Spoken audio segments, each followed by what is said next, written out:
Un break 100% électrique, pourtant deux mots qui ne vont pas trop ensemble. Quand on pense à un break, on pense à un véhicule avec lequel on peut enchaîner des centaines, voire des milliers de kilomètres dans un laps de temps assez court. Et quand on pense à une voiture 100% électrique, la plupart du temps, en tout cas c'est le cas en 2025, on pense à des véhicules urbains ou périurbains. Mais c'est vrai qu'on ne pense que très rarement, on n'a pas le réflexe de se dire « je vais acheter une routière 100% électrique ». La faute bien sûr à des autonomies qui sur autoroute sont un peu moins élevées, mais pourtant Volkswagen fait le pari du break 100% électrique avec ce nouveau Volkswagen ID.7 Tourer en finition GTX. Et il devra bien sûr composer avec une concurrence aux dents très acérées, bien évidemment, mais aussi une concurrence avec des motorisations thermiques, soit en essence, soit en hybride rechargeable essence, soit directement en diesel. Le pari est audacieux. Est-ce que pour autant, il va pouvoir se frayer un chemin face à cette concurrence très établie en diesel et en essence? Est-ce qu'il en a les armes? Et surtout, est-ce qu'il va plaire à une clientèle désireuse d'enchaîner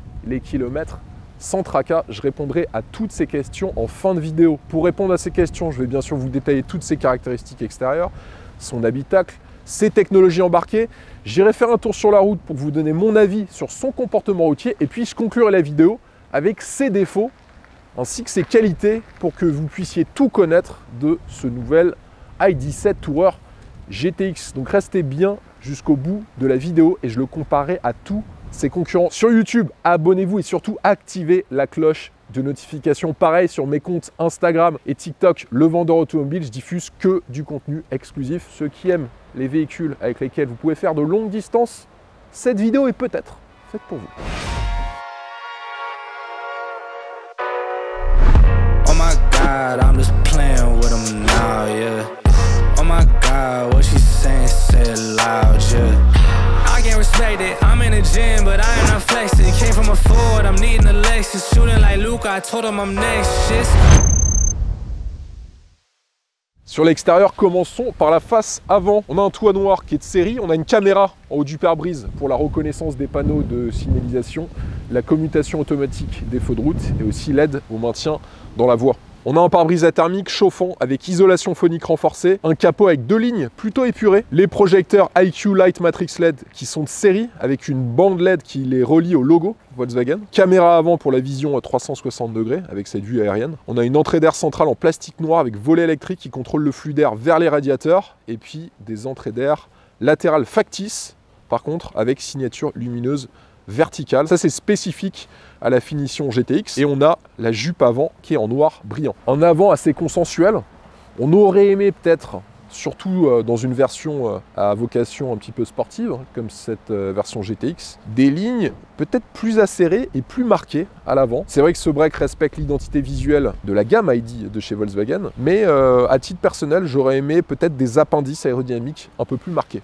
Sur notre modèle des jantes Skagen de 20 pouces qui sont bicolores et vous pouvez pour 680 € avoir en option des jantes de 21 pouces qui sont en noir. Là on est sur des Hankook en termes de pneumatiques, des Ion i7 qui sont spécifiquement développés pour des voitures 100% électriques. Ces pneus vous pourrez les retrouver sur le site 1001pneus.fr. Il faut savoir que 1001pneus.fr c'est un des leaders en France de la vente de pneumatiques en ligne. Ils ont plus de 50 000 références sur leur site internet. C'est eux qui sponsorisent cette vidéo donc je tiens à les remercier. C'est grâce à eux que je peux vous faire cet essai. Alors vous pouvez en description de ma vidéo aller sur leur site internet, je vous ai mis un lien, cliquez sur le site. Là-dessus vous pourrez trouver tout type de pneus déjà pour des véhicules type break, des citadines, des SUV, des 4x4, des routières, des grosses routières, même des camions, des vélos, des motos. Et vous pourrez trouver tout type de pneus, pneus été, des pneus 4 saisons, des pneus hiver, pneus pluie, bref. Votre bonheur, il va être facilement accessible sur leur site internet, d'autant plus qu'ils ont, si vous avez des questions, un chat, ils sont disponibles par email et aussi par téléphone. Et ils ont une rubrique spécifiquement dédiée aux véhicules 100% électriques et aussi aux véhicules hybrides, si ça vous intéresse. Aussi, point important, plus de 4500 centres partenaires pour se faire monter vos nouveaux pneus. On sait que trouver les pneus adaptés à son véhicule, c'est souvent complexe, surtout lorsqu'on a un véhicule électrique, car il faut qu'il supporte le poids des véhicules électriques, ces pneus.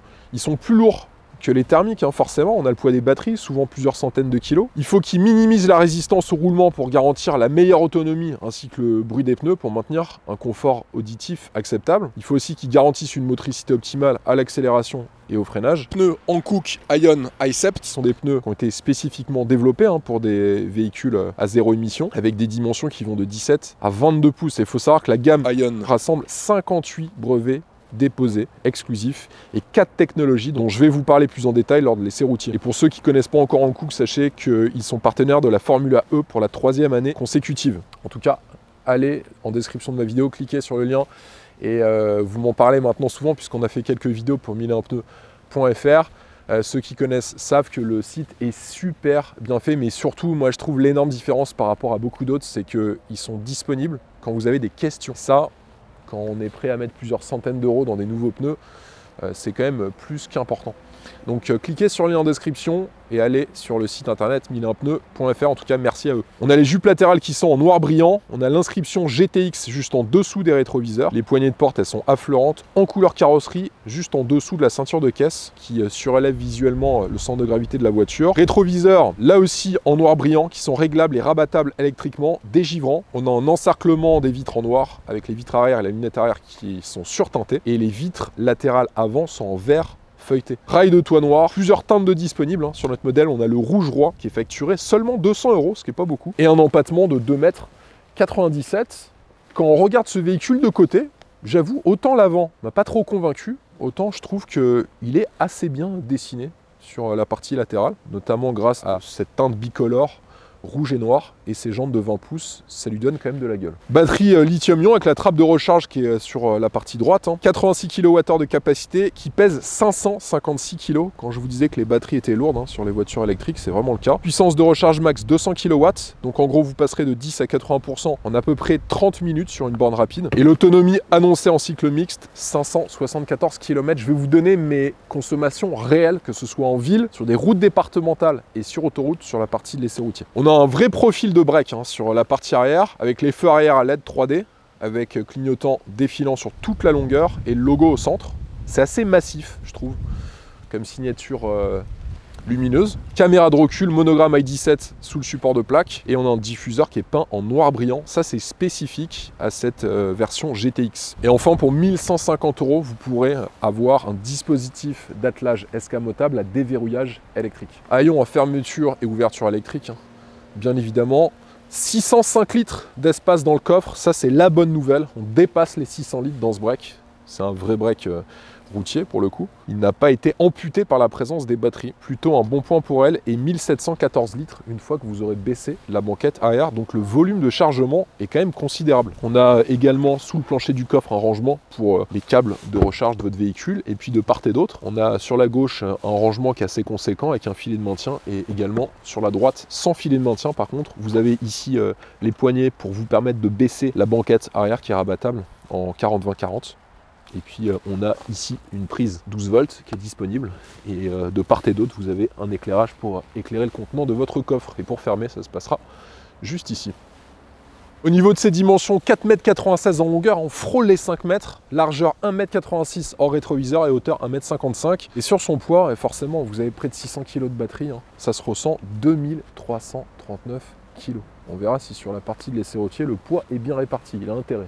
Niveau motorisation, on est sur un véhicule 100% électrique avec un moteur synchrone à aimant permanent, boîte de vitesse automatique monorapport, transmission intégrale, un moteur avec une puissance de 340 chevaux, 545 Nm de couple sur cette version GTX. Les performances sont assez correctes, même si la vitesse de pointe n'est pas très élevée, 180 km/h en vitesse de pointe, ce qui est limité électroniquement, et 0 à 100 km/h en revanche 5,5 secondes seulement. Et la consommation mixte, et je vais y revenir aussi sur la partie de l'essai routier, qui est annoncée par Volkswagen, est de 16,8 kWh au 100 km. Alors les prix de ce nouveau break i17 Tourer, prix de base 58 990. Cette version GTX que j'essaie, elle s'affiche à 75 000 €. Et spécifiquement celle que je vous présente, qui a la peinture rouge, facturée 200 €, elle s'affiche à 75 200 €.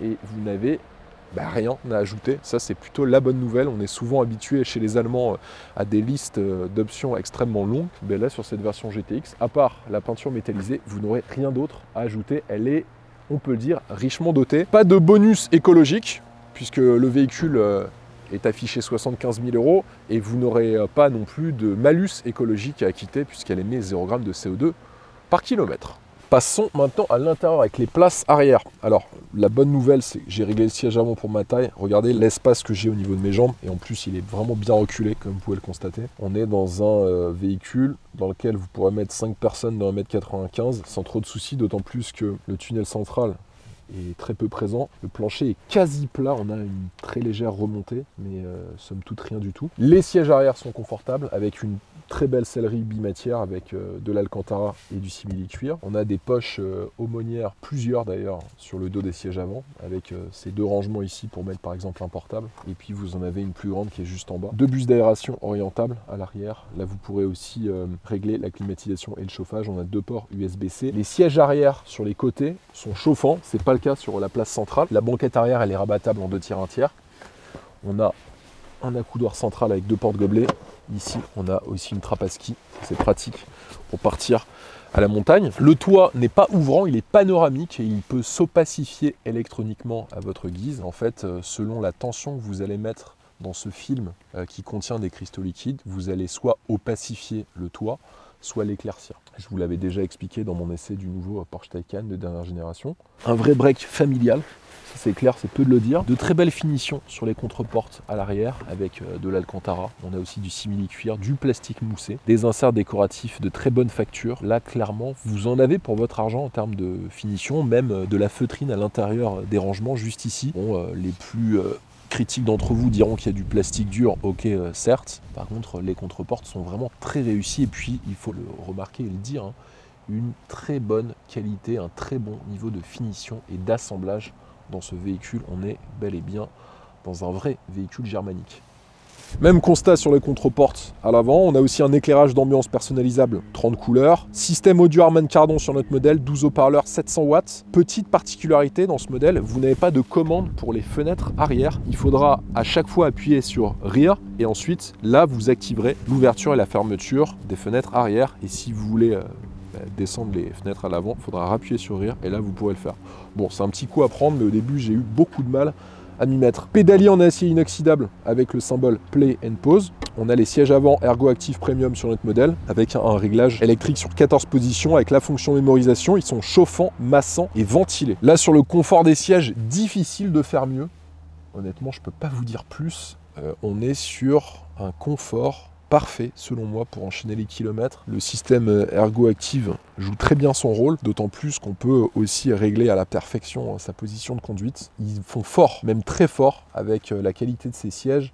Là, la concurrence va avoir du mal à s'aligner. Un affichage tête haute qui est de série avec un affichage très lisible, clair et exhaustif. Là, vous n'aurez plus besoin d'un grand écran d'instrumentation juste en dessous. Franchement, il suffit par lui-même. Et puis surtout, il apporte beaucoup de facilité et d'agrément lorsqu'on évolue avec ce véhicule. On a un combiné d'instrumentation ID Display juste en dessous qui est réduit et intégré dans la planche de bord. Le volant 3 branches multifonctions spécifique à cette version GTX avec les surpiqûres rouges à l'intérieur de la jante du volant. Et puis on a aussi cette finition en aluminium avec des inserts qui sont rouges et en noir brillant. À droite, vous aurez accès au chauffage du volant, la navigation dans l'écran d'instrumentation, la commande vocale et aussi les playlists. Et sur la gauche, accès au volume du système audio et aussi à l'ensemble des aides à la conduite. La boîte de vitesse, elle se fait sur le commodo de droite avec 7 éléments. Alors c'est visuellement pas très attractif, je trouve, mais ça le mérite d'être plutôt ergonomique. Énormément d'aide à la conduite. Vous avez la fonction Car 2X, le Pre-Safe Assist, l'assistant de conduite autonome Travel Assist 2.5 avec le changement de voie assistée, l'assistant de maintien au centre de la voie et aussi l'assistance en cas d'incapacité du conducteur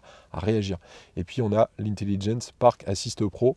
Là, vous pourrez garer votre véhicule ou le faire sortir d'une place avec votre smartphone. On a un revêtement du tableau de bord Soft Touch composé de matériaux durables. Ça, c'est spécifique à cette version GTX avec ses surpiqûres rouges, ce que vous pouvez voir juste ici.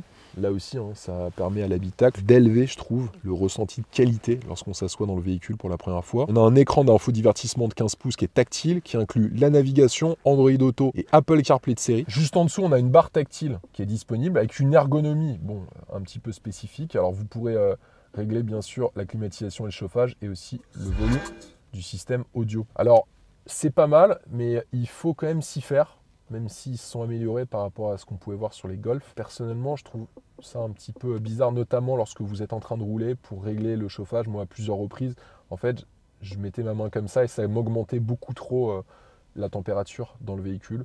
Bon, c'est un coup à prendre, mais je trouve que l'ergonomie est pas au top. On a une climatisation automatique 3 zones. Hein. C'est un nouveau système avec la régulation active du flux d'air, un peu comme sur les Tesla d'ailleurs. Volet de rangement avec 2 ports USB-C, juste ici. Vous avez les 2 ports USB-C là, la recharge par induction du smartphone, 2 portes gobelets qui sont présents. Ça, c'est plutôt joli, en plus, c'est très bien intégré, je trouve. À noter que vous avez dessous un rangement supplémentaire. Hein. Et puis ensuite, on a un accoudoir central qui est très profond, dans lequel vous pourrez ranger énormément de choses. Là aussi, c'est bien vu par Volkswagen.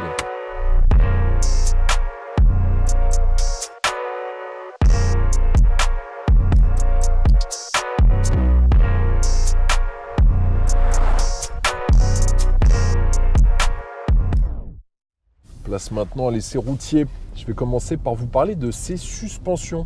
Pas mal de choses à vous dire dessus. Bon, on a un schéma classique hein, sur les suspensions, McPherson à l'avant et celui à 5 bras sur l'arrière. Mais surtout, on a des suspensions pilotées, à l'avant et à l'arrière bien sûr, avec un système qui va vous permettre de contrôler l'amortissement en fonction de la situation de conduite et du besoin, surtout du conducteur, 200 fois par seconde. Et ça apporte beaucoup de progressivité, de confort, mais surtout du dynamisme lorsque vous souhaitez en avoir. Il ne faut pas oublier que le véhicule, comme je vous l'indiquais il y a quelques instants, c'est plus de 2 tonnes 3 sur la balance, hein, ça commence à faire. Heureusement qu'il y a une très bonne répartition des masses, c'est le cas sur l'immense majorité des voitures électriques d'ailleurs, avec un positionnement des batteries dans le plancher du véhicule, et celle-ci ne déroge pas à la règle, hein. C'est aussi le cas sur la 17 Tourer GTX, et du coup, certes, on a un point important, certes, ça se ressent sur les phases de décélération, de freinage appuyé et aussi dans des courbes dans lesquelles on va aller vraiment chercher les limites du pneumatique, les limites du châssis du véhicule. Mais je ne peux pas dire le contraire, le véhicule réagit plutôt bien et de manière très saine. Donc il est rassurant, il en est même sécurisant pour le conducteur. C'est un véhicule qui rassure. Alors certes, ce n'est pas une voiture de sport hein, avec autant de masse sur la balance, vous vous en doutez. Mais les suspensions pilotées vous amènent ce manque d'agilité, on va dire, qu'un véhicule qui n'aurait pas ce système pourrait malheureusement vous donner. Et ça, ça participe bien sûr au dynamisme, hein, comme je vous l'indiquais, mais aussi et surtout, parce que c'est le but premier de ce genre de break 100% électrique, ça vous apporte surtout beaucoup de confort. Ça, ce sera appréciable pour le conducteur et également ses passagers. Au niveau de la direction, on a une direction qui est asservie à la vitesse, avec un diamètre de braquage de 10,9 mètres. On a un réglage, un paramétrage de la direction qui est vraiment axé sur le confort, le grand tourisme, hein, et très peu sur le sport, même si lorsque vous allez vous mettre sur le mode le plus sportif du véhicule, bon, vous avez la direction qui va se raffermir un petit peu. On est loin des standards des véhicules thermique, sportif du groupe VAG, ça c'est clair. Mais c'est pas vraiment ce qu'on lui demande, hein. On lui demande d'être une bonne routière, voire une bonne autoroutière. Et même si j'aurais aimé un peu plus sur la direction de remontée d'informations, je trouve qu'elle est assez bien calibrée. Sur ce Volkswagen ID.7 Tourer GTX, on a des pneus Hankook Ion i7. Alors en fait, vous avez 4 technologies sur ces pneumatiques qui ont été spécifiquement développés pour les véhicules 100% électriques.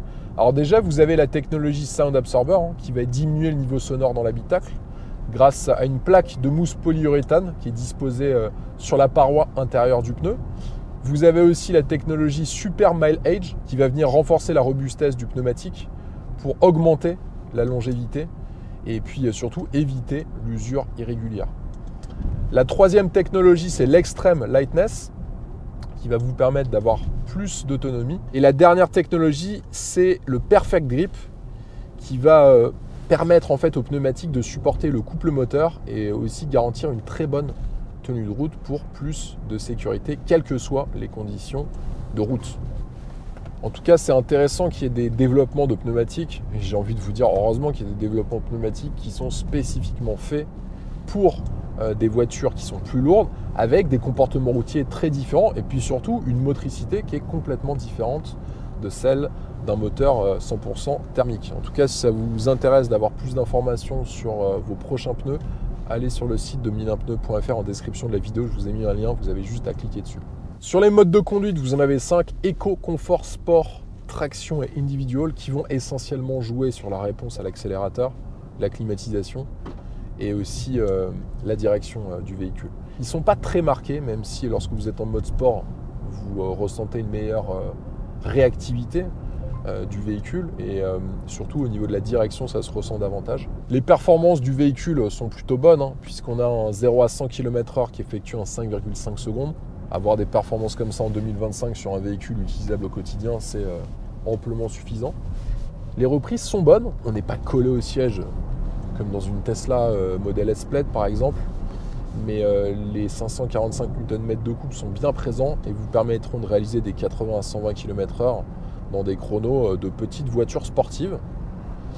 L'agrément de conduite est bien présent, on a une voiture qui est en plus très bien insonorisée. J'ai pas ressenti de bruit aérodynamique perturbateur. Et puis même sur des chaussées très dégradées, même constat, aucun souci d'insonorisation perfectible. Le véhicule est bien construit et ça se ressent immédiatement lors des premiers tours de roue, mais surtout sur autoroute. Et même lorsque vous êtes sur des petites routes départementales comme celle sur laquelle je suis en train d'évoluer, le véhicule bénéficie d'un agrément de conduite de grande routière. Ça, c'est très appréciable pour ceux qui veulent enchaîner les kilomètres au volant de leur ID.7 Tourer. Sur le système de freinage, je l'ai trouvé assez efficace, même si on ressent le poids du véhicule. Les 2 tonnes 3 se font ressentir lorsqu'on commence à répéter les freinages à pleine charge. Mais il est très sécurisant. Et puis, on bénéficie aussi, même sur des freinages en virage, d'une très bonne répartition des masses sur la stabilité et l'équilibre du véhicule, du châssis, lors des phases de forte décélération. Une catégorie de véhicules extrêmement rare en 2025, puisque des breaks 100% électriques de cette taille, avec cette vocation routière et autoroutière, il n'y en a que très peu sur le marché. La faute, bien sûr, à une technologie sur les voitures 100% électriques qui, pour le moment, va vous empêcher de quand même réaliser d'une seule traite 500-600 km réels sur autoroute. Vous ferez avec ce véhicule environ 350 km sur autoroute. Sur des routes secondaires, vous ferez 500-550 km si vous avez le pied léger. Et en ville, vous dépasserez les 600 km d'autonomie avec une seule charge. En fait, la bonne nouvelle, c'est que sur route secondaire et en zone urbaine et périurbaine, là, vous avez un véhicule qui vraiment a une très grande autonomie. Ça, c'est le point positif. En revanche, sur autoroute, il conviendra à ceux qui peuvent se recharger rapidement sur leur trajet. En revanche, ceux qui vont dans des zones dans lesquelles les bornes de recharge se font rares, il faudra vraiment bien prévoir. Là, vous devrez vous arrêter parce que sinon, vous risquez d'avoir des surprises. Même si j'ai constaté qu'à 130 km/h sur autoroute, on pouvait être aux alentours des 21 kWh au 100 km, ce qui est plutôt pas mal. Mais je tiens à préciser qu'aujourd'hui, j'avais une température comprise entre 10 et 12 degrés, qui était plutôt clémente pour faire de longues distances sur autoroute. Si vous descendez à 1 ou 2 degrés, là, à mon avis, les 350 km, ils vont être durs à atteindre. Vous serez plutôt aux alentours des 280-300 km d'autonomie. Mais cependant, si on met ce défaut de côté, on a un véhicule bien insonorisé, des très bonnes performances, très bien suspendu, avec un amortissement qui va aussi bien vous convenir dans les aspects dynamiques qu'une évolution beaucoup plus cool du véhicule. On a aussi des aides à la conduite qui ne sont pas trop intrusives. Un système Apple CarPlay via cet écran tactile, très facile d'utilisation. Et je pense que ça, c'est primordial et quasi obligatoire sur un véhicule à vocation routière en 2025. Et moi aussi, j'ai trouvé un certain plaisir de conduite. Lorsque je me mettais en mode sport, le véhicule est assez agile. Le roulis et les effets de tangage sont plutôt bien gérés quand on regarde le poids du véhicule à 2 tonnes 3. J'ai pas envie de vous dire que je peux être converti à un break 100% électrique, mais j'ai trouvé le véhicule plutôt cohérent par rapport à sa philosophie de grande routière. Mais surtout, est-ce que ça va lui permettre d'être une alternative crédible à des véhicules 100% thermiques ou hybrides rechargeables ? Là, vous allez voir que rien n'est si sûr, mais ça, je vais y répondre d'ici quelques instants.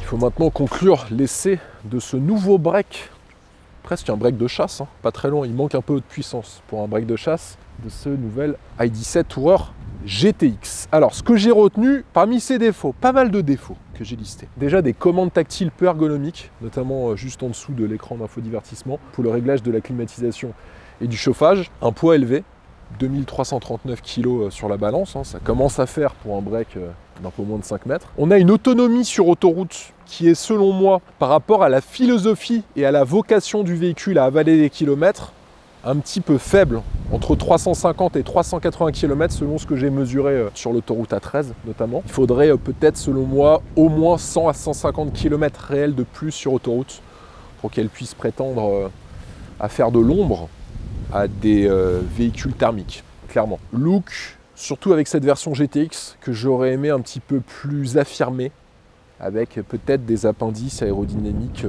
ajoutés, qui lui aurait permis de se démarquer des versions standards de l'i17. Et le prix est élevé, puisqu'on est à 75 000 € tout de même. Alors certes, il y a très peu d'options ou d'accessoires ajoutés, mais 75 000 €, ça commence à faire un montant assez considérable. Heureusement, beaucoup de qualité. Déjà, un confort aussi bien à l'avant qu'à l'arrière qui est hyper appréciable, une voiture très bien insonorisée, une autonomie très élevée en ville et en zone mixte, c'est-à-dire sur des routes départementales. Là, sur des routes départementales, vous ferez 500 km sans aucun souci, et en ville, il y a fort à parier que vous dépassiez les 600 km, 650 km si vous faites attention aux accélérations. Donc l'autonomie est très élevée sur ce type de parcours. Ça, c'est très rassurant pour les futurs acheteurs. Aussi, un grand coffre, plus de 600 litres d'espace dans le coffre et plus de 1700 litres banquette rabattue. Donc c'est un vrai break. Et encore une fois, je le précise, qui n'est pas amputé par la présence des batteries. Ça, c'est une bonne nouvelle pour les futurs utilisateurs de ce genre de voiture. Et puis, enfin, on a un équipement qui est ultra complet de série avec strictement rien à ajouter. Ça, chez un véhicule allemand, c'est plutôt une excellente nouvelle. Alors, est-ce que ce type de break va pouvoir s'imposer face à une concurrence thermique et surtout face aux rares breaks 100% électriques du marché? J'ai pris plusieurs critères pour justement le comparer face à d'autres breaks 100% électriques et ensuite je conclurai sur la pertinence d'acheter un break 100% électrique versus un break thermique ou hybride rechargeable. Alors pour le comparer à des breaks 100% électriques, j'ai pris plusieurs critères. Le premier critère, c'est le design. Et sur le design, encore une fois, et j'insiste, la voiture est pourtant visuellement assez bien réussie, il faut le reconnaître, hein, surtout avec ses jantes, ce look en finition GTX. On ne peut pas dire le contraire. Elle manque un petit peu d'âme, un petit peu de caractère pour se différencier notamment des BMW i5 Touring et aussi du Porsche Taycan Sport Turismo. Donc moi, je ne la mettrai pas en tête, je la mettrai en 3e position. Donc en 1, le Taycan de Porsche, en 2, la i5 Touring de BMW et en 3, le i17 Tourer GTX. Sur les performances, là on a 340 chevaux sur notre modèle. Alors il y en a une que j'ai mise dans la comparaison, c'est la MG5, mais qui ne peut avoir que 156 ou 177 chevaux et qui, selon moi, est un véhicule d'une catégorie inférieure. Mais en termes de puissance, sur la i5 Touring, on a 340 chevaux de base et on peut avoir 396 ou 601 chevaux de disponibles, certes à un tarif beaucoup plus élevé. Et puis, on a le Porsche Taycan Sport Turismo avec un moteur de 408 chevaux de base qui peut monter à, écoutez bien, 952 chevaux maximum et à des tarifs stratosphérique. 3e critère, c'est l'autonomie. 574 km sur notre modèle, mais jusqu'à 683 km. Alors c'est plus que la MG5, que la BMW i5 Touring qui fait 560 km et que le Porsche Taycan Sport Turismo qui fait 565 km, mais qui peut aller jusqu'à 650 avec la batterie Performance Plus. À noter que sur le Taycan Sport Turismo, avec la nouvelle batterie Performance Plus, sur autoroute, vous ferez au moins 100 km à 150 km de plus. Sur la puissance de charge, 175 kW de base, mais sur notre modèle, c'est 200 kW. C'est plus que la MG5, mais c'est moins que sur la BMW i5 Touring qui fait 205 kW et que le Porsche Taycan Sport Turismo qui peut monter jusqu'à 320 kW avec la batterie Performance Plus. Sur son prix, 75 200 € sur notre modèle. Bon, c'est quasi 3 fois le prix d'une MG5, mais on parle vraiment pas de la même voiture. On a la BMW i5 Touring qui est plus chère à 77 750 en prix de base et le Porsche Taycan Sport Turismo qui est disponible lui à partir de 106 027 €. Donc pas vraiment de concurrence sur son marché. Elle est un petit peu seule sur ce niveau de gamme et ce niveau de prix parce que le MG5 est quand même un break qui n'a strictement rien à voir en termes d'équipement, de confort, d'insonorisation, de capacité de recharge. La BMW i5 Touring est quand même beaucoup plus cher puisque le prix de base d'une i5 Touring, c'est plus élevé que cette ID5 GTX toute option. Et puis le Sport Turismo de chez Porsche est quand même un véhicule d'une gamme bien supérieure. Donc seul, certes, mais selon moi, avec de la pertinence pour qui souhaite faire beaucoup de kilomètres sur des routes secondaires, départementales, nationales et aussi sur des zones urbaines et périurbaines, car beaucoup de commuteurs, de gens font beaucoup de kilomètres sur des zones urbaines et périurbaines. Hein. Il faut le savoir, tout le monde ne fait pas que de l'autoroute lorsqu'on fait des kilométrages, des lois de kilométrage au-delà de 30-40 000 km par an. Donc là, elle va clairement correspondre. Après, pour ceux qui souhaitent de manière très régulière faire de très longs trajets, c'est-à-dire au-delà de 600-700 km, bon, là, clairement, il faudra prévoir au moins 2 stops pour faire votre trajet sans trop de soucis, en arrivant avec un niveau de batterie correct, on va dire.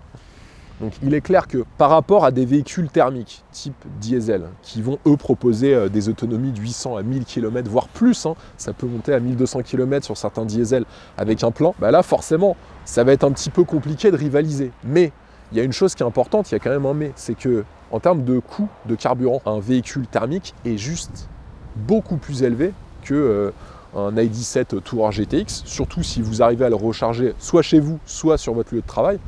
Où là, en termes de coût de détention, on a aussi un coût d'entretien qui va être moins élevé sur ce type de véhicule. Et si on parle fiscalité, là aussi, on aura un coût de la fiscalité qui sera beaucoup moins élevé sur un véhicule 100% électrique. Donc au moment de faire les comptes, il est clair qu'à la fin de l'année, si vous faites 40 000 km avec un i17 Tourer GTX, ça vous coûtera moins cher sur tous les éléments que je viens de citer par rapport à un véhicule diesel ou même un véhicule hybride rechargeable. Alors l'hybride rechargeable peut encore vous coûter plus cher qu'un véhicule diesel pour la simple et bonne raison que si vous faites que l'autoroute avec un véhicule hybride rechargeable, les consommations de carburant, d'essence, voire il y en a certains qui ont aussi des hybrides rechargeables en diesel comme chez Mercedes, là vous aurez des consommations qui vont dépasser les 10-12 litres au 100 km, voire plus sur certains gros SUV. Donc ça a de la pertinence selon moi, même pour de gros rouleurs, à condition de ne pas avoir à faire un ou deux gros trajets par semaine dans votre cadre professionnel, de plus de 6 ou 700 km, où là effectivement il faudra faire plusieurs stops pour faire les 700 km.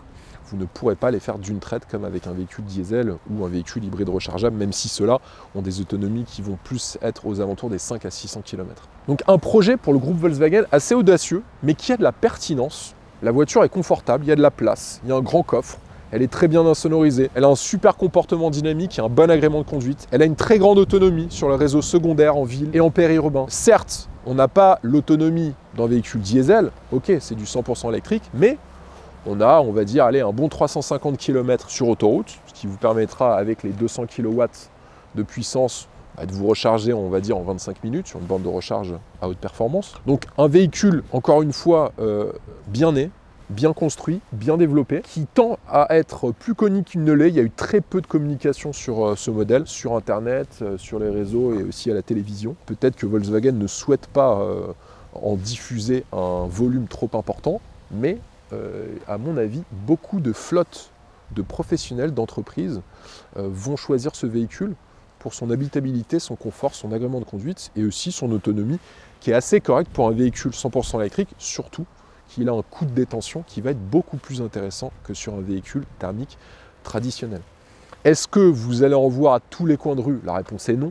Est-ce que les volumes de vente vont être au niveau de certains concurrents comme par exemple Tesla? La réponse est non. Il ne faut pas non plus exagérer, il y en aura, je pense, quelques centaines, voire quelques milliers au maximum qui seront vendus en France. En tout cas, pour des professionnels, c'est un véhicule qui est, selon moi, très pertinent, encore une fois, et qui est très logique à choisir au moment de signer le chèque. J'espère que cet essai vous a plu. Les amis, je tenais encore à remercier 1001pneus.fr pour sponsoriser cette vidéo. C'est grâce à eux que je peux vous faire cet essai. Je vous ai mis en description de la vidéo le lien de 1001pneus.fr. Allez y faire un tour. Sur YouTube, abonnez-vous, activez la cloche de notification. Pareil, sur mes comptes Instagram et TikTok, Le Vendeur Automobile diffuse que du contenu exclusif. Puis moi, je vous dis à la semaine prochaine. Allez, ciao!